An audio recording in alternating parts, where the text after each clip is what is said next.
오늘 우리에게 주시는 하나님 말씀은 고린도전서 1장 1절부터 9절까지 말씀입니다. 한 절씩 교독하겠습니다. 하나님의 뜻을 따라 그리스도 예수의 사도로 부르심을 받은 바울과 형제 소수대네는 그런데 있는 하나님의 교회 곧 그리스도 예수 안에서 거룩하여 성도라 부르심을 받은 자들과 또 겉에서 우리 곧 그들의 이름은 주 예수 그리스도를 부르는 모든 자들에게 하나님 우리 아버지와 주 예수 그리스도로부터 은혜와 평강이 있기를 원하노라. 그리스도 예수 안에서 우리에게 주신 하나님의 은혜를 인하여 내가 너희를 위하여 항상 하나님께 감사합니다. 이는 너희가 그 안에서 모든 일 곧 모든 언변과 모든 지식에 풍족함으로 그리스도의 증거가 너희 중에 됨으로 인하여 너희가 모든 은사에 부족함이 없이 우리 주 예수 그리스도의 나타나심을 기다림이라. 주께서 너희를 우리 주 예수 그리스도의 생명할 것이 없는 자로 끝까지 인도하시라. 함께 읽겠습니다. 너희를 불러 그의 아들 예수 그리스도 우리 주와 더불어 교제하게 하시는 하나님은 미쁘시도다. 아멘. 오늘부터 고린도전서의 말씀을 함께 나누겠습니다. 사도행전 18장 말씀에 의하면 바울이 고린도에서 1년 6개월 동안 하나님의 말씀을 가르쳤습니다. 그 당시 상황을 생각해 보면 한 장소에서 또 꽤 많은 시간 동안 하나님의 말씀을 가르친 곳이 바로 고린도입니다. 근데 고린도를 떠나서 에베소에 바울이 있을 때에 고린도 교회에 대한 소식을 듣게 됩니다. 고린도 교회가 여러 분파로 나누어져 있다는 이야기, 그리고 성적으로 타락했다는 이야기, 그리고 세상 법정에 소송을 걸었다는 이야기 등등의 내용을 듣게 됩니다.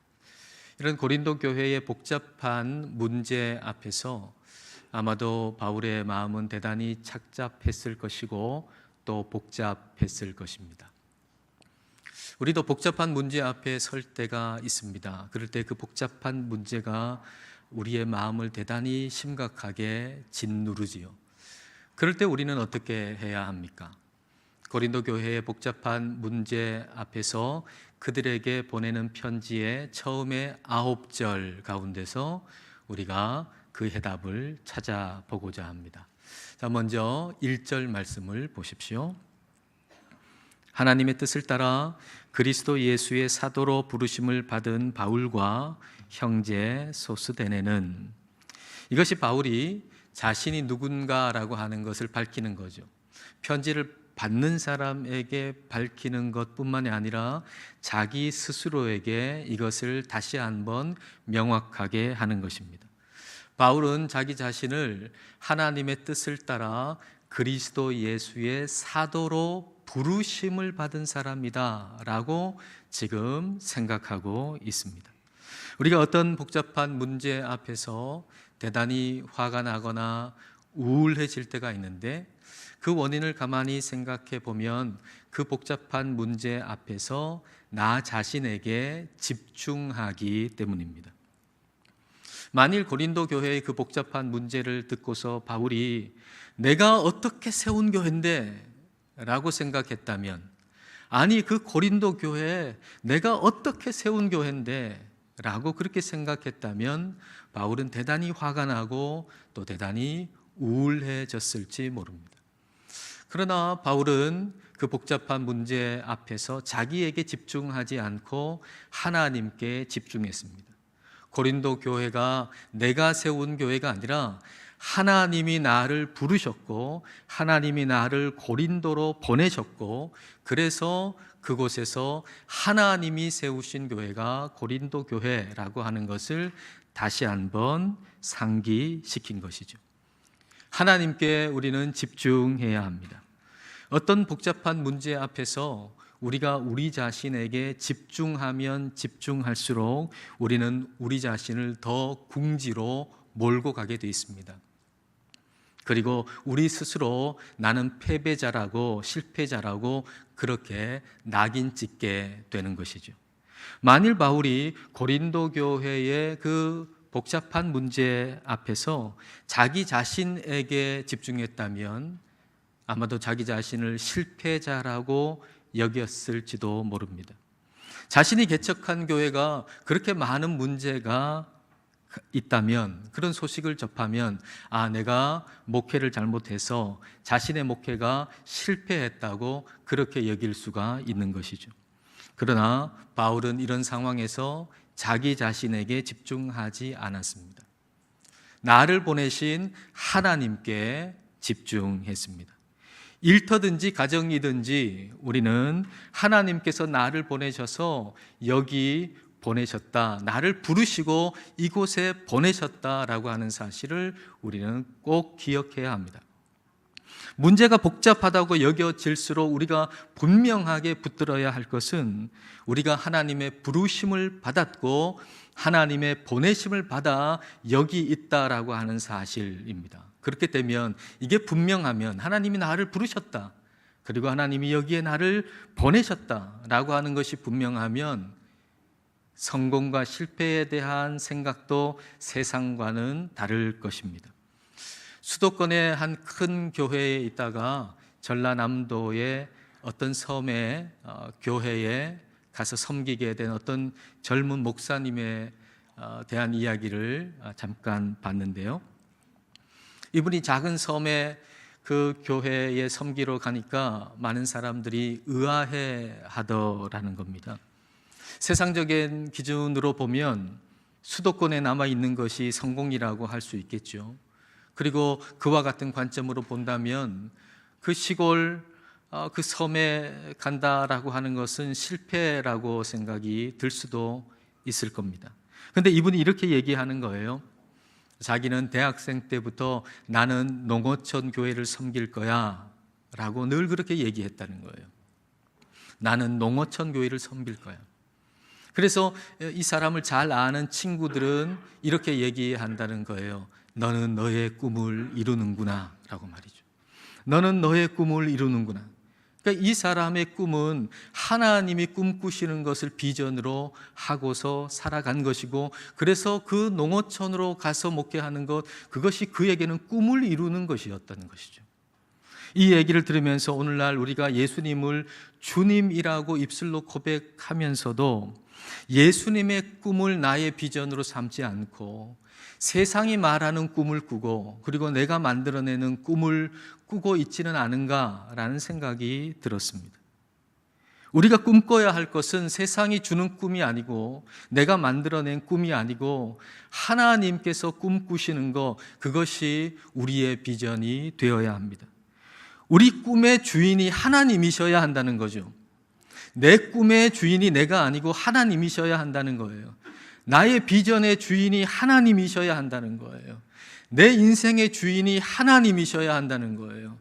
교회의 주인이 하나님이셔야 한다는 거예요.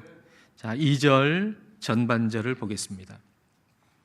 고린도에 있는 하나님의 교회, 곧 그리스도 예수 안에서 거룩하여지고 성도라 부르심을 받은 자들과, 고린도 교회를 고린도에 있는 하나님의 교회라고 표현했습니다. 교회라는 말은요, 우리에게는 지금 아주 익숙하지만 그 당시의 교회라는 말은 일반적인 말이었어요. 예수님 믿는 사람에게만 해당하는 단어가 아니라 모든 사람에게 해당하는 일반적인 말, 모임, 집회, 총회, 이런 걸 의미하는 단어가 교회라는 단어였어요. 그러니까 뭔가 경영을 하기 위해서 함께 모인 사람들, 그것도 교회인 거예요. 주주총회라고 하는 말을 그 당시의 표현으로 표현해 본다면 주주교회, 이렇게 표현할 수 있었다는 얘기죠. 그러니까 예수님을 믿는 사람들이 함께 모였는데 그것도 교회잖아요. 근데 그 교회에 예수님을 모인 사람들의 특징을 표현하는 것이 바로 하나님의 교회라는 거예요. 하나님이 주인 되시는 모임, 하나님이 주인 되시는 공동체, 그게 교회라는 거예요. 그래서 하나님의 교회라고 말하는 것이죠. 우리가 예수님을 믿고 싶어서 믿은 게 아니라는 얘기입니다. 우리가 애광교회에 오고 싶어서 온 게 아니라는 겁니다. 우리 하나님께서 불러주셔서 왔다는 거예요. 바울이 이 교회, 하나님의 교회를 풀어서 얘기하는 걸 보세요.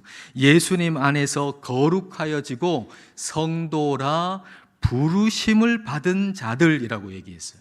이 교회의 다른 표현이에요. 우리 하나님이 우리를 구분하시고 거룩하게 하셔서 그래서 성도라고 부르신 자들, 성도로 부르신 사람들, 이게 교회예요. 이 말이 무슨 말인가요?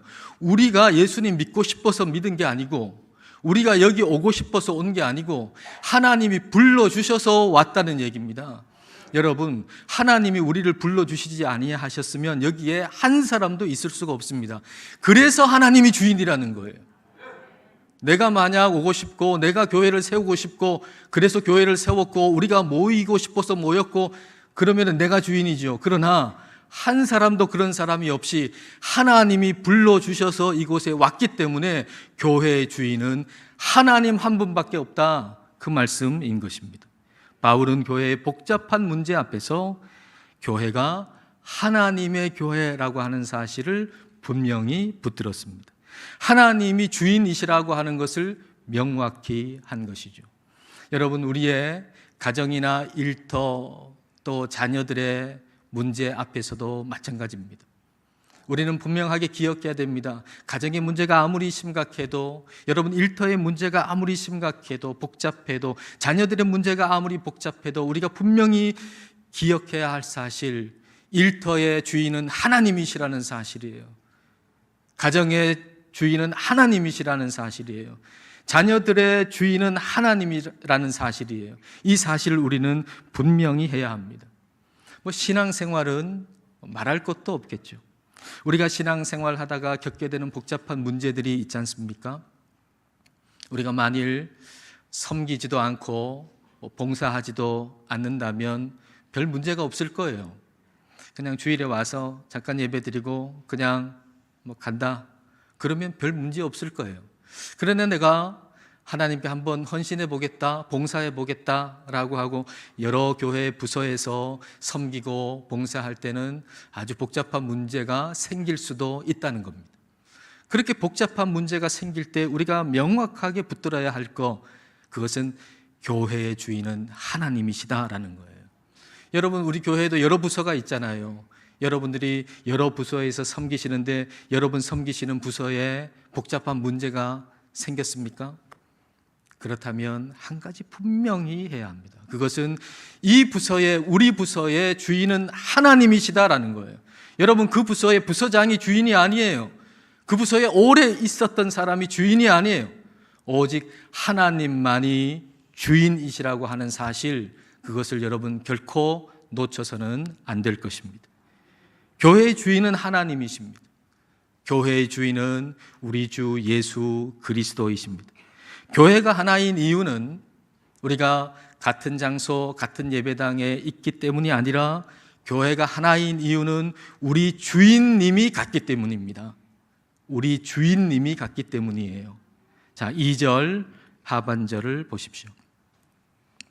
또 각처에서 우리의 주, 곧 그들과 우리의 주 되신 예수 그리스도의 이름을 부르는 모든 자들에게, 바울이 교회를 또 다르게 풀어서 얘기하잖아요. 이 교회가 뭔가요?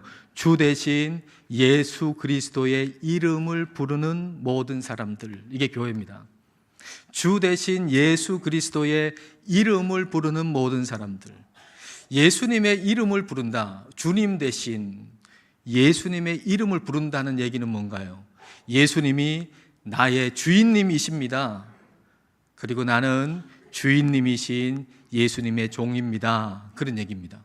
예수님의 이름을 부른다라고 하는 얘기는 예수님이 나의 주인님이시고 예수님이 나의 주인님이시니까 나는 당신의 종이고 그래서 나는 예수님의 말씀에 순종합니다, 이런 얘기입니다. 그러니까 교회는 다시 얘기하면 우리 예수님의 주인님 되신 예수님의 말씀에 순종하는 사람들, 이게 교회인 거예요. 그래서 교회가 하나인 이유는 뭐냐? 우리가 같은 예배당에 있고 같은 장소에 있고 같은 시대에 있기 때문에 교회가 하나인 것이 아니고 우리의 주인이 같은 분이기 때문에 우리가 하나인 거예요. 우리가 지금 여기에 같은 장소에 있죠. 그렇다고 우리가 하나이냐? 그렇지 않습니다. 우리의 주인님이 한 분이시고 그분께 우리 모두가 순종해야 우리가 하나인 거예요. 우리가 같은 장소에 있다고 하나가 아니라 우리의 주인님이 예수님이시고 예수님의 말씀에 우리가 순종할 때 우리 교회는 하나가 되는 것입니다. 바울이 오늘 본문에서 이걸 계속 강조하는 거예요. 우리 주인님은 한 분이시다. 우리 주인은 한 분이시다. 이걸 지금 계속 강조하는데 말씀 몇 절을 같이 한번 보겠습니다. 2절에서는요, 우리의 주라고 하죠. 3절에서는 하나님 우리 아버지라고 그러죠. 7절에서는 우리 주 예수 그리스도라고 하고요. 8절에서도 우리 주 예수 그리스도라고 합니다. 9절에서 우리 주라고 합니다. 나와 너의 주인이 같다, 이 말이에요. 우리 주인님이 예수님이다. 주인님 같다. 그래서 우리가 우리다, 이 말이에요. 나와 너의 주인이 같다. 그래서 우리가 감사할 수 있는 게 있어요. 나와 너의 주인이 같기 때문에 감사할 수 있는 게 있어요. 그전에는 못하지만 주인님이 같기 때문에 할 수 있는 감사. 자, 4절 말씀 보겠습니다. 자, 4절 말씀을 같이 읽겠습니다. 그리스도 예수 안에서 너희에게 주신 하나님의 은혜로 말미암아 내가 너희를 위하여 항상 하나님께 감사하노니. 그리스도 예수 안에서 너희에게 하나님이 주신 그 은혜로 말미암아 내가 항상 하나님께 감사한다. 근데 하나님께서 너희에게 주신 그 은혜의 내용이 5절, 6절, 7절에 있습니다. 언변과 지식이 풍족해요. 언변과 지식이라고 하는 것이 그리스도를 증거하는 데 아주 유용하잖아요. 그래서 언변과 지식이 풍족해서 그리스도가 누군가라고 하는 증거가 아주 견고해지고, 그리고 은사도 부족함이 없고, 그래서 예수님이 다시 오시는 걸 너희가 기다린다. 그런 은혜를 하나님께서 주셨는데 그로 인해 나는 하나님께 감사한다, 그런 얘기입니다. 여러분, 이건 특별한 감사죠. 이 감사, 여러분 생각해 보세요. 복잡한 문제 앞에서 우리는 별로 감사할 것이 없다고 생각합니다. 여러분이 지금 복잡한 문제를 가지고 이 자리에 와 있다고 한다면, 그리고 나 중심의 감사를 하려고 한다면 아마도 그 문제가 해결돼야 비로소 감사하게 될 겁니다. 그래서 나 중심의 감사라고 하는 것은 내 마음을 메마르게 만드는 가뭄을 불러오게 만드는 거예요. 나 중심의 감사를 하려면 내 문제가 해결돼야 감사할 수 있어요. 그래서 내 마음이 자꾸 메말라 가는 거죠. 마치 땅이 쩍쩍 갈라지는 것처럼. 그래서 아무리 씨를 뿌려도 열매를 맺을 수가 없는 것입니다. 복잡한 문제 앞에서도 우리가 감사할 수 있으려면 예수님 중심의 감사를 드려야 돼요. 예수님 중심의 감사. 나와 너의 주인이신, 이게 초점이에요. 나와 너의 주인이신, 주인이 베푸신 나에게 주신 은혜 때문에 감사하듯이 주인이 베푸신 너에게 주신 은혜로 인해 내가 감사한다는 거예요. 여러분, 이게 하나님 중심의 감사인 겁니다. 여러분 마음속에 한번 이렇게 감사해 보세요. 여러분 옆에 있는 사람, 여러분 주변에 있는 성도를 생각하시면서 하나님, 저 성도에게 은혜를 베풀어 주셔서 오늘 이 예배하는 자리에 있게 해 주신 걸 감사합니다. 그렇게 여러분 마음속에 한번 감사해 보세요. 여러분 중심의 감사가 아니고 하나님 중심의 감사. 하나님이, 나의 주인이신 하나님이 저 성도에게 베푸신 은혜에 대해서 여러분 감사해 보십시오. 고린도 교회의 복잡한 문제 앞에서 바울은 감사를 잃지 않았습니다. 그럴 수 있었던 이유는 자기 중심의 감사가 아니라 예수님 중심의 감사를 드렸기 때문입니다. 바울은 하나님께 집중하고 있습니다.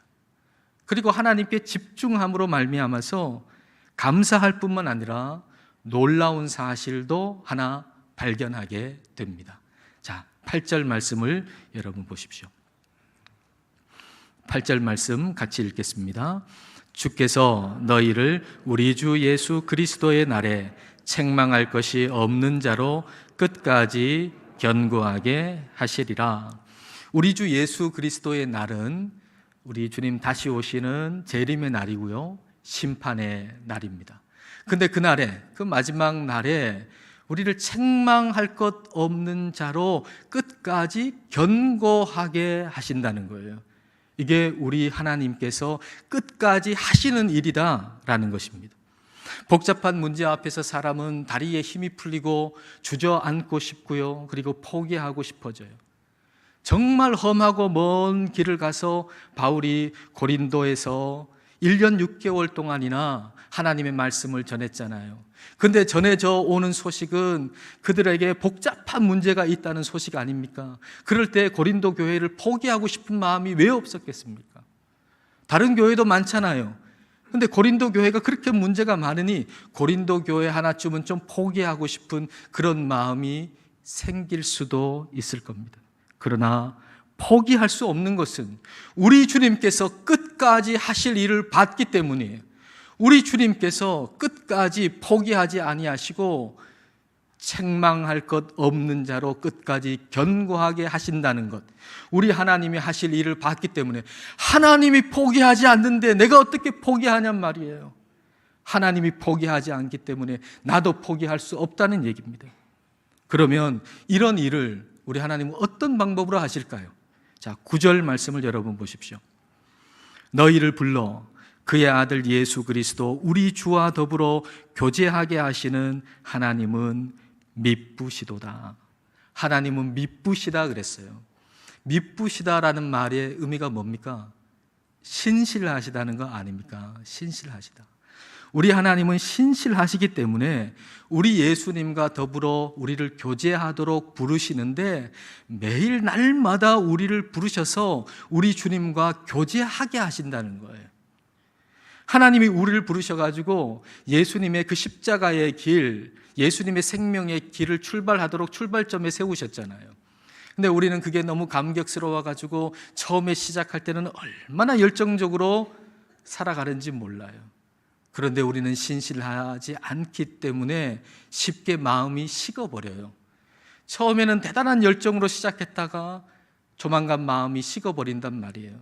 그런데 하나님은 신실하시기 때문에 너 그럴 거면 하지 마. 그렇게 포기하지 않으세요. 너 그렇게 믿을 바에는 아예 믿지도 마. 그렇게 말씀하시지 않으세요. 우리 하나님은 신실하시기 때문에 우리 예수님의 그 십자가의 길, 생명의 길로 우리를 날마다 초대하시고 날마다 부르셔서 예수님을 따라가도록 하시는 분이 신실하신 하나님이라는 거예요. 누가복음 5장에 레위가 그 직업이 세리였잖아요. 근데 예수님께서 나를 따르라고 부르시거든요. 그때 레위는 사직서 쓰고 예수님을 따랐어요. 얼마나 대단한 결단입니까? 근데 그거로 다 된다면 얼마나 좋겠습니까? 우리가 예수님을 믿고 세례를 받은 다음에 그거로 다 만족스럽다면 얼마나 좋겠습니까? 그러나 이 레위가 예수님을 따른 다음에도 그가 이전에 예수님 모르고 세리로 있을 때에 가졌던 마음, 경쟁심, 시기심, 어떤 욕심, 그게 똑같이 일어나잖아요. 예수님을 믿었지만 세상 사람들이 가지고 있는 문제, 우리가 세상에 있을 때 가지고 있는 문제가 똑같이 우리에게 일어나잖아요. 제자들도 예수님을 따랐지만 누가 더 높은 자리에 오르느냐 가지고 다투지 않았습니까? 저와 여러분도 별반 다르지 않아요. 우리가 예수님을 믿고 세례를 받은 다음에 그런 문제가 없으면 얼마나 좋을까요? 우리가 직분을 받은 다음에 그런 문제가 없으면 얼마나 좋을까요? 우리가 목사 안수를 받은 다음에 그런 문제가 없으면 얼마나 좋을까요? 그러나 그렇지 않다는 거예요. 주님을 따라가지만 여전히 우리 마음속에 세상에서 가졌던 많은 문제들이, 복잡한 문제들이 여전히 일어난다는 거죠. 그럴 때 여러분 좌절하지 마십시오. 그럴 때 하나님의 말씀을 기억하십시오. 자, 누가복음 9장 23절 말씀 우리 다 같이 함께 읽겠습니다. 또 무리에게 이르시되 아무든지 나를 따라오려거든 자기를 부인하고 날마다 제 십자가를 지고 나를 따를 것이니라. 내 안에 세상이 죽고 내 안에 예수님이 사시는 삶을 살아가라. 그것도 날마다 살아가라. 그런 얘기 아닙니까? 한 번이 아니에요. 날마다 그렇게 하라는 거예요. 근데 이거는 명령이자 약속인 거죠. 우리 주님께서 주시는 명령 중에는 약속이 아닌 게 없어요. 우리 주님은 명령만 해놓으시고 그냥 놔두시는 분이 아니에요. 그건 약속이에요. 날마다 예수 그리스도의 십자가의 길을 걸어가고 예수 그리스도의 생명의 길을 걸어가라 라는 얘기는 날마다 그렇게 하도록 내가 너를 부를게 라는 얘기예요. 날마다 예수 그리스도의 십자가의 길을 걸어가도록 내가 날마다 너를 초대할게 라고 하는 우리 주님의 약속인 거예요. 주님은 우리를 한 번 부르시고 잘못하면 그냥 포기해버리는 분이 아니에요. 또 부르시는 거예요. 또 부르시는 거예요. 십자가의 길을 가라고 날마다 부르시는 거죠. 태양이 날마다 뜨듯이 우리 주님께서는, 우리 하나님께서는 우리를 날마다 우리를 부르시는 거예요. 날마다 주님의 말씀을 따라 살아가라고 우리를 날마다 부르시는 겁니다. 그 끈질긴 부르심 때문에 우리가 나태했다가도 신앙의 열정을 다시 되찾는 것이죠. 그 끈질긴 부르심 때문에 우리의 기도에 불씨가 사그라들었다가도 다시 그 불씨가 일어나는 거예요. 여러분, 잠시 여러분이 나태해졌다가도 신앙의 불씨가 사그라들었다가도 다시 지금 불일 듯이 일어나고 있다면 그것은 끈질긴 하나님의 부르심 때문인 것입니다. 신실하신 하나님의 끈질긴 부르심이 인생의 문제보다 강합니다. 복잡한 문제 앞에서 우리는 신실하신 하나님께서 하실 일을 봐야 합니다. 신실하신 하나님께 집중하십시오. 신실하신 하나님께서 우리 모두에게 은혜와 평강 주시기를 원합니다. 기도하겠습니다. 이 시간 우리 기도하실 때 복잡한 고린도 교회의 문제 앞에서 바울이 하나님께 집중한 것을 생각해 보십시다. 우리의 삶의 복잡한 문제 앞에서 우리 역시도 하나님께 집중할 수 있기를 기도하십시다. 일터와 가정과 교회의 주인이 하나님이심을 인정하고 고백할 수 있기를 기도하십시다. 나 중심의 감사를 넘어 하나님 중심의 감사를 드리게 해달라고 기도하십시다. 그리고 십자가의 길을 가라고 날마다 끈질기게 우리를 부르셔서 마지막 날에 책망할 것이 없는 자로 견고히 세우시는 신실하신 주님만 바라보게 해달라고 이 시간 함께 기도하겠습니다.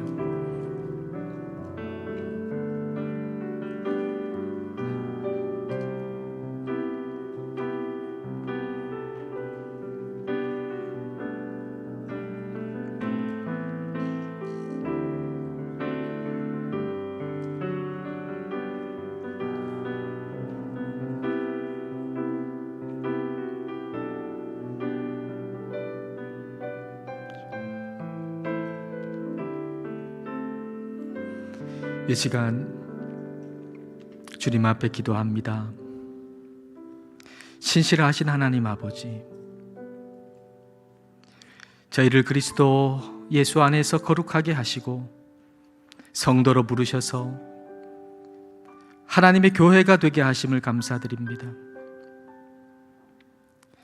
복잡한 문제 앞에 서게 되는 순간이라도 교회의 주인은 하나님이시며 가정과 일터의 주인도 하나님이심을 잊지 않게 하옵소서.